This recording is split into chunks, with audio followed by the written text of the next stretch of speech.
Your Honor, and welcome now to Shout Out Wednesday. Post a comment or ask a question on a Wednesday on YouTube or the Mothership. I'll do my best to answer or shout back 1 week later. Well, looks like partly cloudy and rather pensive with a chance of some anxiety or worry today for the fairest of them all in the zodiac. That's because the moon is well in the Sagittarius, so Librans are doing a lot of processing. How they feel, how they don't feel, how they feel about how they feel. But what's unique about today astrologically is we have a temporary fear Bermuda Triangle going on until tomorrow.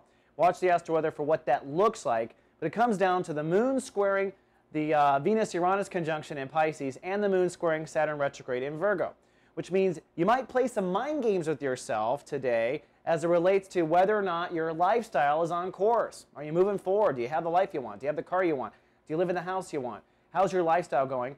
And also fear between that, your mind again and your emotions, and Saturn retrograde in the house of karma, meaning you're probably being a little dodgy about your past, worried about your past repeating, really not knowing fully what the issue is. That's the weeds in your soul garden. Saturn retrograde means you're re-examining these now.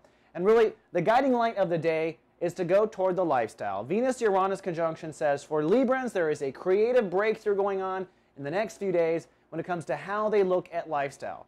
Maybe you don't need the mansion in day one, or maybe you can live in a tent, or maybe you can do a different health regimen, or maybe you can go organic.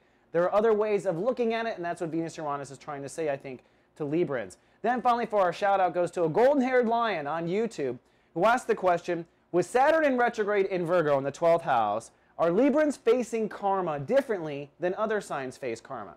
And I'll tell you just what my observations are. I'm finding with most of my Libran clients and the people I speak to off camera just candidly about astrology, out of all the signs, Librans are the least decisive. You Librans are not actually making the call or the decision of what the problem is. If, for instance, you're facing alcohol, sometimes you're going, but I only drink, well, I'm not really an alcoholic, I'm really a this, I'm really a that. And instead of just really being decisive and saying, I have an alcohol problem, I have a codependence problem, I have a problem dating men that take advantage of me, Librans are kind of being dodgy when it comes to making the decision.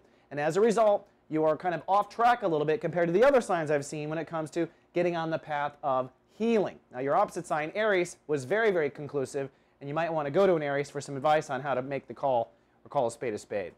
All right, Libra, that's all I have for Wednesday. I'll see you tomorrow with more. Live, love, be. So